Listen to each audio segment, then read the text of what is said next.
Buenos días para todos, particularmente para los que me verán a través de los medios masivos de difusión. Hoy es domingo 17 de enero del año 2021 y estamos en Villa Mercedes, San Luis, Argentina.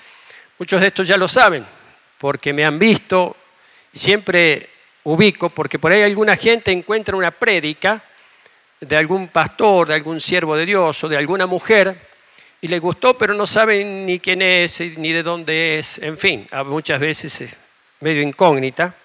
Entonces yo trato de disipar esta incógnita. Estamos comenzando el año, yo ya he hablado de esto, lo que significa el comienzo de un año. Y quiero hablar particularmente para toda la gente, pero quiero hablar para los discípulos de Cristo, para la iglesia, para los discípulos de Cristo. Y alguna persona que no es discípulo de Cristo lo va a escuchar también y va a decir, ¿qué es esto? ¿Qué significa esto? Que el Evangelio tiene esa particularidad.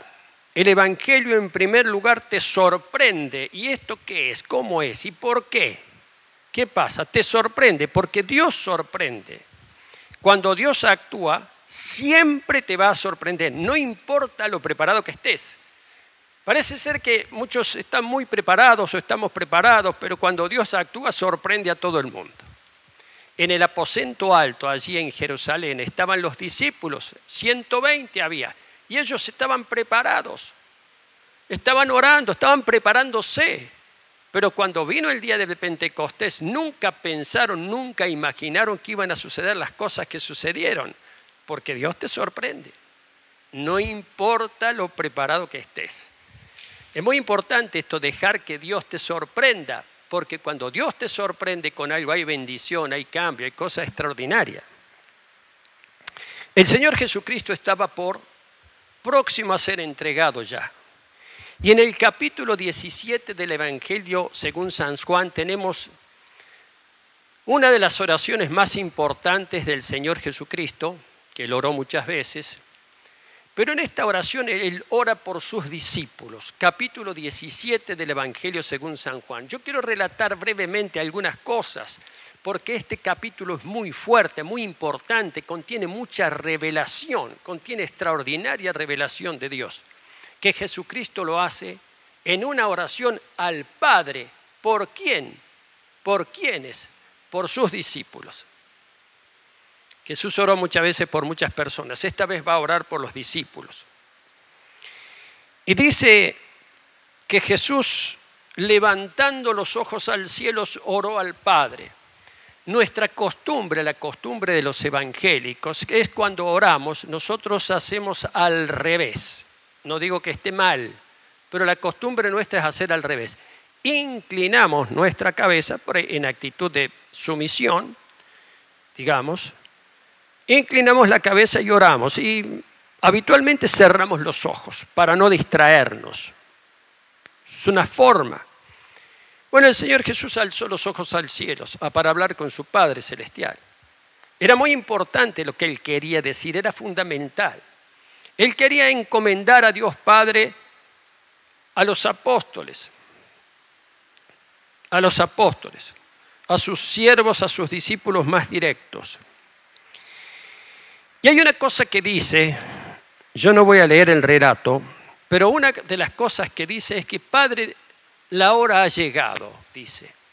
La hora ha llegado. ¿Qué hora? Oh, ¡qué extraordinario! La hora, el tiempo, el momento en que se va a cumplir el designio de Dios y se va a cumplir la voluntad del Padre, porque el Hijo va a cumplir la voluntad del Padre, porque Jesucristo va a cumplir la voluntad del Padre.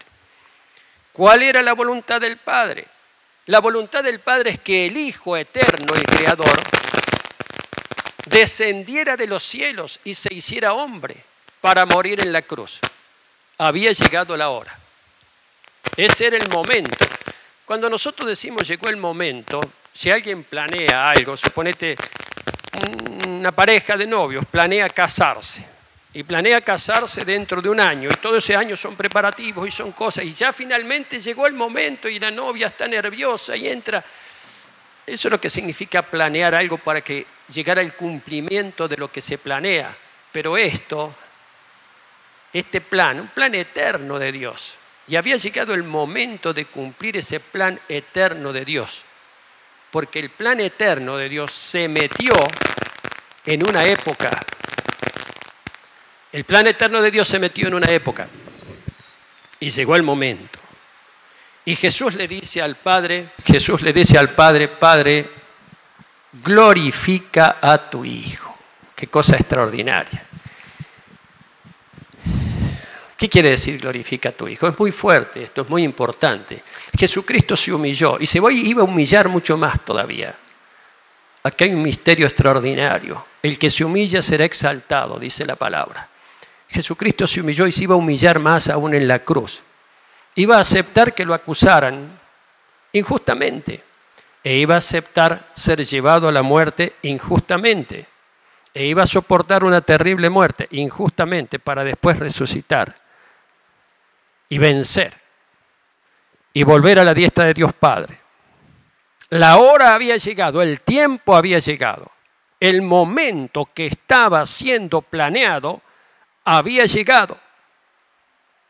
Qué cosa tan importante, porque muchos de nosotros planeamos cosas y a veces planeamos cosas con anticipación y en algún momento llega ese tiempo. Llega el tiempo, llega el cumplimiento. Así le pasaba al Señor Jesucristo. Glorifica a tu Hijo, le dice. Dice, le has dado para que tu Hijo te glorifique a ti. Es una cosa importante esto. El propósito de Cristo era salvar al mundo y dar gloria a Dios Padre, reconociendo que Dios Padre es un Dios de misericordia y Dios de salvación. Le dice más adelante el Señor Jesús en esta oración, le has dado poder a tu Hijo. Él habla en tercera persona de sí mismo. No dice me has dado poder. Le has dado poder a tu Hijo, sobre todo, para que dé vida eterna. Y esta es la vida eterna, que te conozcan a ti, el único Dios verdadero, y a Jesucristo a quien has enviado. No se habla mucho acerca de la vida eterna porque estamos tan ensimismados en esta vida que es complicada, que es acotada. Y nos aferramos mucho a esta vida porque parece que es la única vida. El mensaje del Evangelio es que hay una vida eterna, una vida más allá de la muerte. Entonces el Señor Jesucristo dice, al Hijo le has dado poder, le has dado autoridad. ¿Para qué? Para que dé vida eterna a aquellos que le diste. ¿Y la vida eterna en qué significa la vida eterna? ¿Que voy a andar flotando por los aires? No, la vida eterna significa que conozcas a Dios, y que conozcas a Jesucristo a quien has enviado. Tuve una charla interesante con un joven de 20 años, un muchacho que estudia en la universidad. Yo no lo conocía. Tuve una charla interesante porque el joven tiene necesidades espirituales. Entonces me decía que sí, él iba a la iglesia, qué sé yo, pero claro, no tiene una relación con Dios. Como dice Jesucristo, ¿qué es la vida eterna? Que te conozcan a ti, que conozca a Dios Padre y a Jesucristo. Y vamos a conocer a Dios a través de Jesucristo siempre. Si no es a través de Jesucristo, nunca llegaremos a conocer a Dios. Entonces cuando hablaba con este muchacho me decía, sí, claro. Él tenía una cuestión religiosa, pero en realidad a Dios no lo conocía. Le digo, tenés que conocerlo. Tenés que conocer a Dios.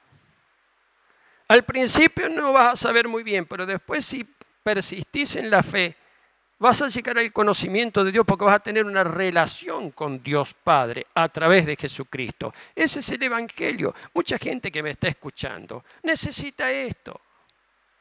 Que sí, que tengo problemas. Sí. todo lo tenemos, pero conocer a Dios a través de Jesucristo es un punto fundamental. Esta es la vida eterna, que te conozcan a ti, el único Dios verdadero, y a Jesucristo a quien has enviado. La gloria eterna de Dios. Dice Jesucristo, yo he acabado la obra que me diste que hiciese. Yo el domingo pasado prediqué sobre este versículo un poco y dije, tenemos que proponernos cosas y tenemos que cumplir las cosas, acabar el cometido de lo que iniciamos. Eso es importantísimo, eso es fundamental, no quedarnos a mitad de camino, no desviarnos a mitad de camino. El Señor nunca se desvió de su propósito. El diablo lo quiso desviar, ya de arranque nomás el diablo lo quiso desviar. Cuando lo tentó en el desierto, fundamentalmente lo que quiso es desviarlo del propósito de Dios. El diablo o tu propia carnalidad muchas veces te van a desviar del propósito que te has puesto en el Señor. Por supuesto que va a tratar de desviarte, está muy claro. El Señor Jesucristo dice, he acabado la obra que me diste que hiciese. He acabado la obra. Todavía, no, fíjense qué manera de hablar. Esa manera de hablar en proyección de fe. No había muerto todavía en la cruz, ni había resucitado. Pero ya lo daba por hecho. Ya lo daba por hecho. Eso es la fe.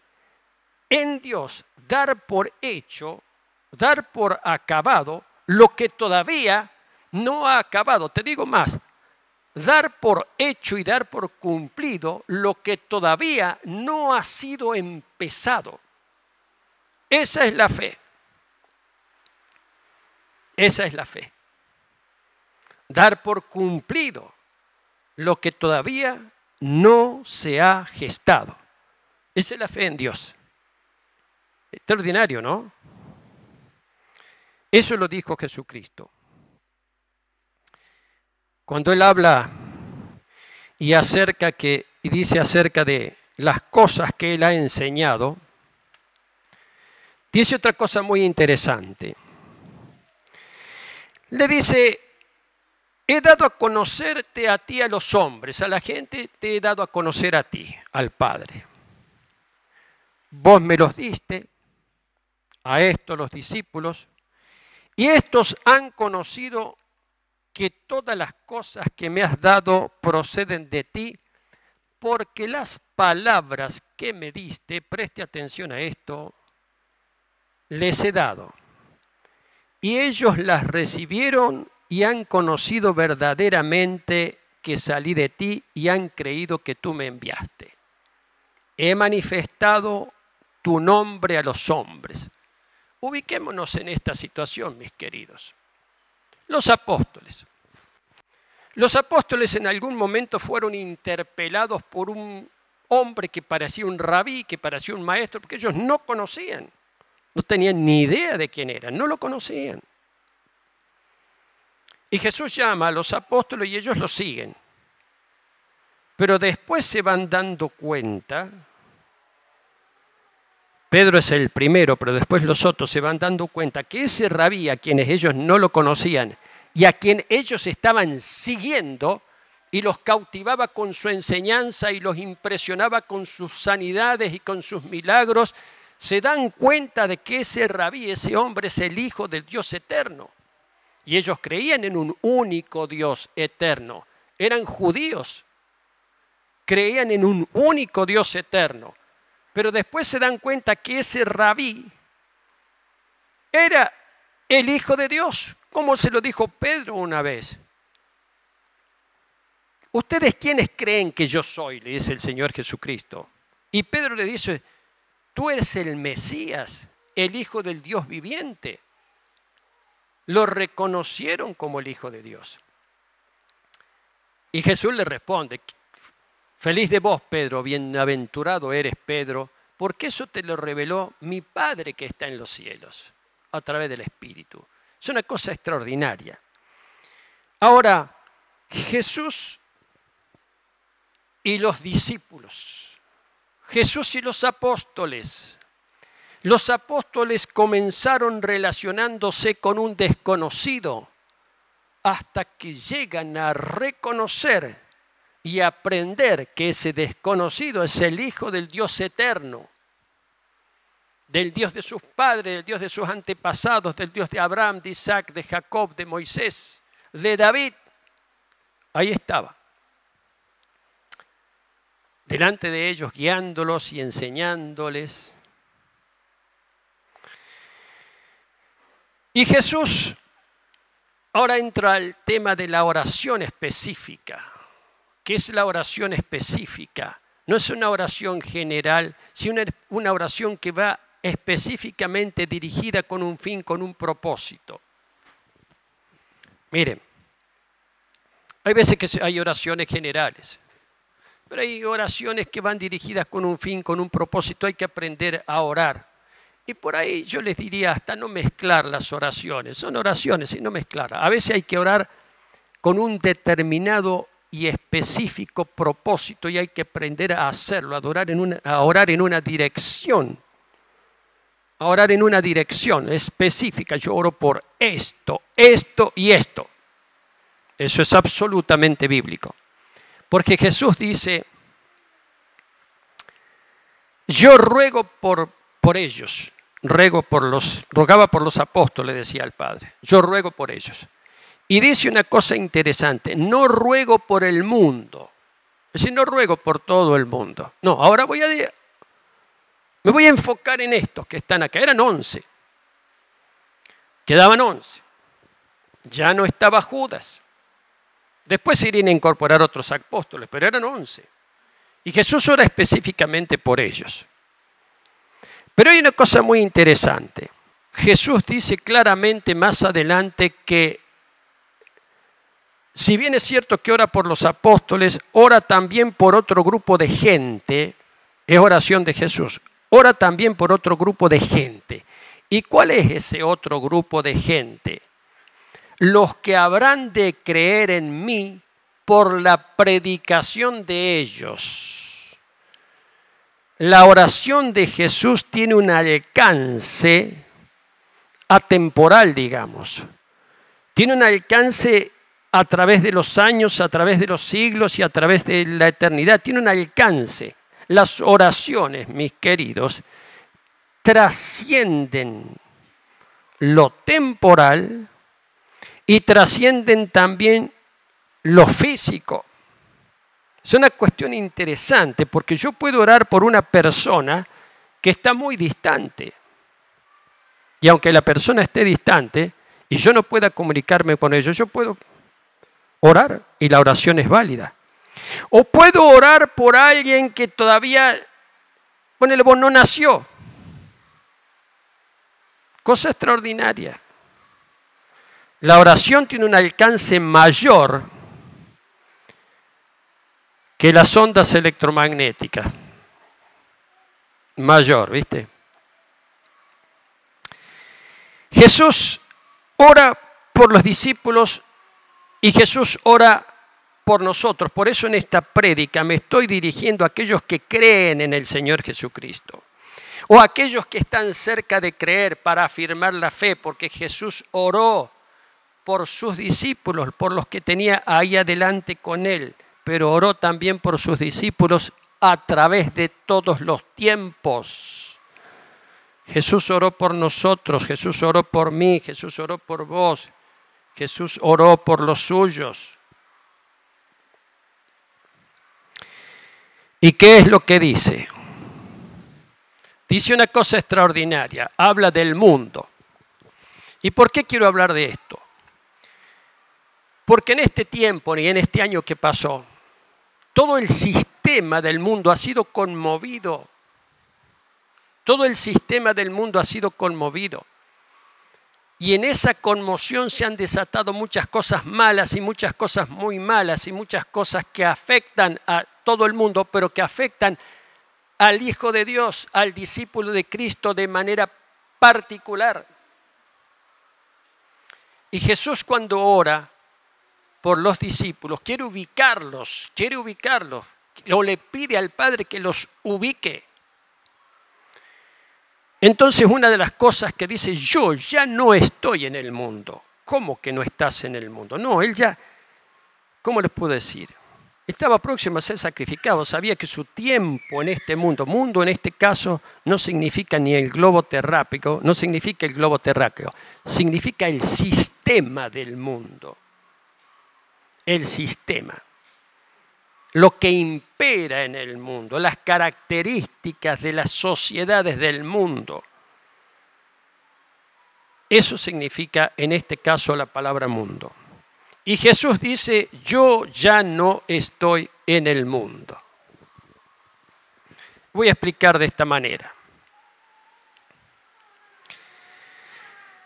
¿Alguna vez has trabajado en una empresa y has renunciado a la empresa? Estás trabajando en una empresa, en una fábrica, en lo que sea, y anuncias, porque te vas a trabajar a otro lado, hay varios acá que les han tenido esta experiencia, te vas a trabajar a otro lado, y le decís, a partir del mes que viene no voy a trabajar más porque voy a trabajar en otra empresa.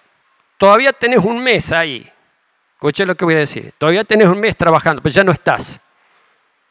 ¿Sabes por qué no estás? Ya estás en el otro empleo, ya no te proyectaras ahí. Eso ya terminó, eso ya fue.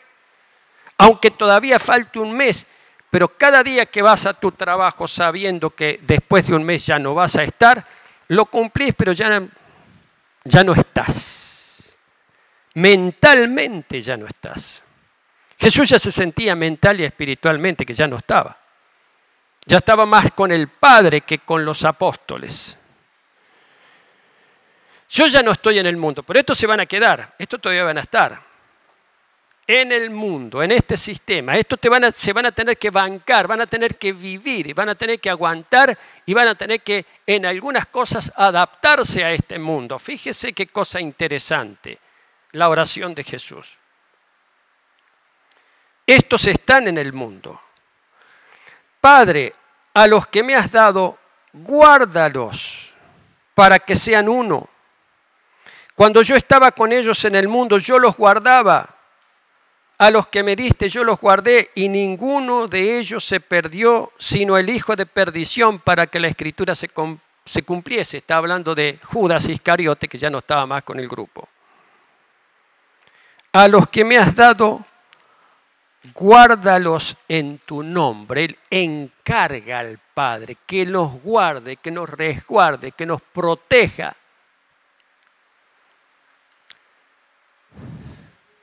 Porque estos se quedan acá en este mundo, aunque no son de este mundo, como yo tampoco soy de este mundo. Qué declaración extraordinaria.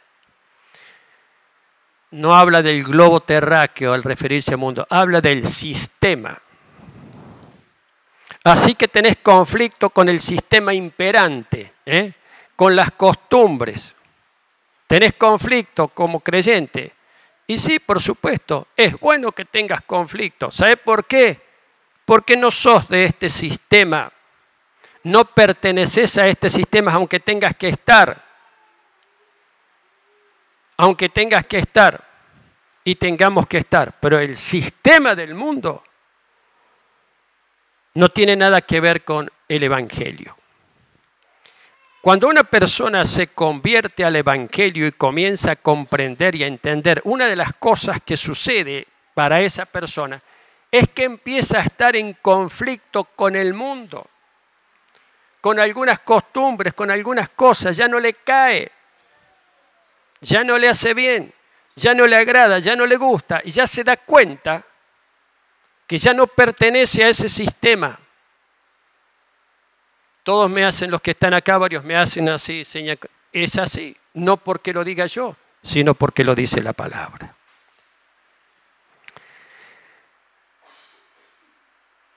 No son del mundo, le dicen la oración al Padre reconociendo a Jesús. No son de este sistema. Yo tampoco soy de este sistema. No pertenecen. Han sido recreados, han sido nacidos de nuevo, han sido formados para otra cosa. Por lo tanto, van a tener conflictos y van a tener rechazo por parte del mundo. Qué cosa brava que es bancarse el rechazo, ¿no? Es muy difícil. El rechazo. Hay muchas personas que han sufrido mucho en su vida porque han recibido o han experimentado el rechazo aún en su propia familia. ¿Cuántas personas hemos tenido que ministrar precisamente por causa del rechazo? No han sido aceptados. No han sido aceptados. Pues los creyentes, el discípulo de Cristo, no es aceptado por el sistema del mundo.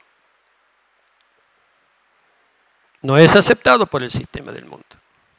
Mire, es notable cómo en estos tiempos más que nunca, cuando se presenta a alguien que habla en el nombre de Cristo, por ejemplo, en algún programa televisivo, todo el mundo pone mala cara y si son panelistas, ¿viste? Todos lo van a atacar. No importa, a lo mejor nos dijo 2 palabras, dije, no importa. Va a ser aborrecido. No lo van a aceptar. Cuando hablo con chicos que están en la escuela secundaria particularmente, varios me han confesado ese rechazo, esa cosa de como que te aparte que es, y por ahí burlas o bullying o cosas por el estilo, y no te van a aceptar. Algunos sí, pero en general no, porque el sistema es un choque de sistemas, es un choque espiritual de sistemas.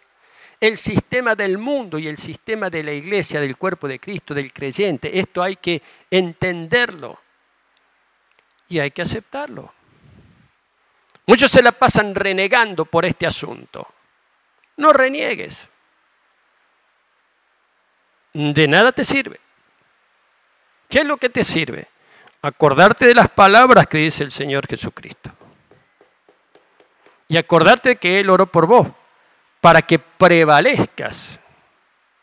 Para que prevalezcas en medio del sistema. Otra cosa muy importante que dice el Señor, le pide al Padre que santifique, mire, esto es tan importante, que santifique a los discípulos. ¿Qué quiere decir que santifique a los discípulos? Que los aparte. ¿De qué? Del mundo no, lo dice clarito. Después cuando habla y ora pidiendo que los libres del mal, líbralos del mal. No te pido que los quites del mundo, sino que los guardes del mal.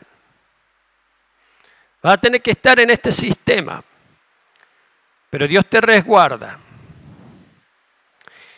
Y otra cosa muy importante, y quiero que presten mucha atención los que están aquí, los que verán, es que Jesucristo pide que el Padre santifique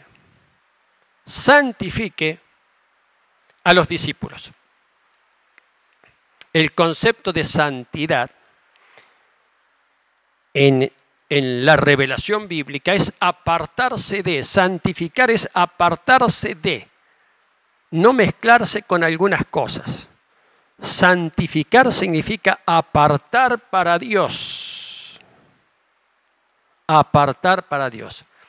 Santifícalos en tu verdad, y después dice, tu palabra es verdad. Aquí viene una cosa muy importante, que es la siguiente, que es la palabra de Dios. ¿Y cómo me voy a santificar? ¿Cómo voy a saber? ¿Cómo me voy a apartar? Y bueno, la palabra te lo dice claramente. La palabra de Dios te lo dice claramente. Hablaba recién de que hablé con un joven que tiene grandes inquietudes espirituales, quería entregarse al Señor, no conocía, estaba cansado de la religiosidad hueca y quería una experiencia real con Cristo. Y yo le digo, ¿tenés una Biblia? Sí tengo. Sí, con una Biblia, léela. Me descargué la Biblia en el celular, viste que los jóvenes leen más. Léela, porque esa palabra te va a santificar, te va a apartar del mal, te va a resguardar, no el consejo de fulano o de mengano, te va a apartar del mal la palabra, te va a santificar, te va a preservar. Santifícalos, santificados en la palabra de Dios. Y el último tramo de la oración de Jesús, Jesús ora para que sus discípulos sean uno, que estén unidos, que estén unificados. Tremendo poder y tremenda potencia de la iglesia de Cristo, tremenda potencia de la iglesia. Uno en espíritu, uno en verdad, uno. No importa dónde estés, cuando te juntás con la iglesia, con el cuerpo de Cristo, ahí sos uno con ellos. Si alguna vez viajaste, o si alguna vez vas al extranjero, o si tenés que viajar, o si te tenés que radicar en otro lugar, lo primero que tenés que hacer, buscar una iglesia de Cristo, porque sos uno con ellos. Aunque hablen otro idioma, aunque no los entiendas. Ese es un poder, es una potencia de la iglesia de Cristo. Tremendo. Fuera de la iglesia no existe eso. Fuera de la iglesia de Cristo no lo busquen porque no lo van a encontrar. Porque esa es una propiedad de la iglesia de Cristo. Para que sean uno, unidad en la fe, unidad en el propósito. ¿Y saben cuál es el efecto que tiene esta unidad en la fe y en el propósito? Para que el mundo crea.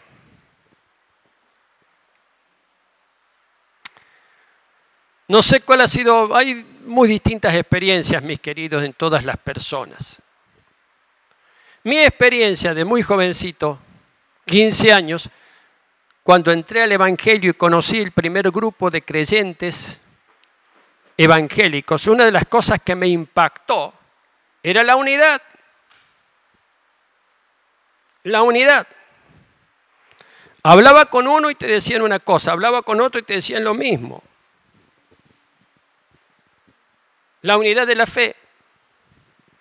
No es que hablabas con uno y te decís sí, porque Jesucristo es el Salvador, y hablabas con otro y te decís sí, pero lo que pasa que también, lo que fuera. No, te decían todo lo mismo. Había una unidad. Eso siempre es impactante. Siempre es impactante porque hay una gracia de Dios en esta unidad de la iglesia de Cristo. En este tiempo, esta oración de Jesús es tan poderosa, sigue siendo tan poderosa. Tenemos que conocerla, reconocerla y apropiarnos de esa oración de Cristo. Es decir, esto es para mí. Jesús oró por mí. Allá hace 2000 años, antes de ir a la cruz, Jesús oró por mí. Y yo tomo esta oración del Señor. Porque yo también quiero entrar en el propósito de Dios. Y yo también me quiero apartar del sistema del mundo. Y yo quiero ser uno con mis hermanos. Y yo quiero ser sal de la tierra y luz del mundo. Yo quiero eso. Y yo tomo la oración de Jesús para mí. Te diría que esta es la síntesis del mensaje de esta mañana, en este tiempo.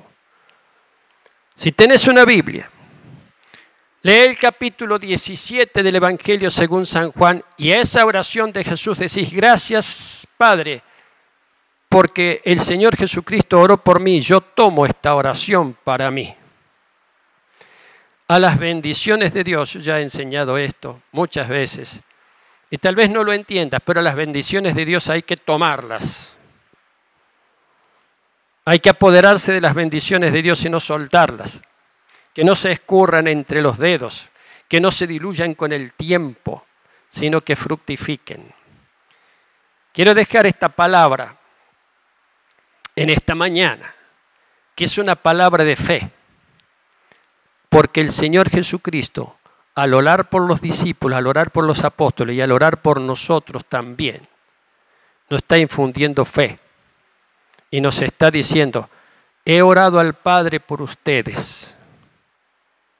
Retengan esta oración, retengan la fe, retengan la gracia de Jesucristo. Amén. Yo invito a que hagan esto. Esto va a ser bendición, gracia para sus vidas. Los saludo en la gracia del Señor Jesucristo.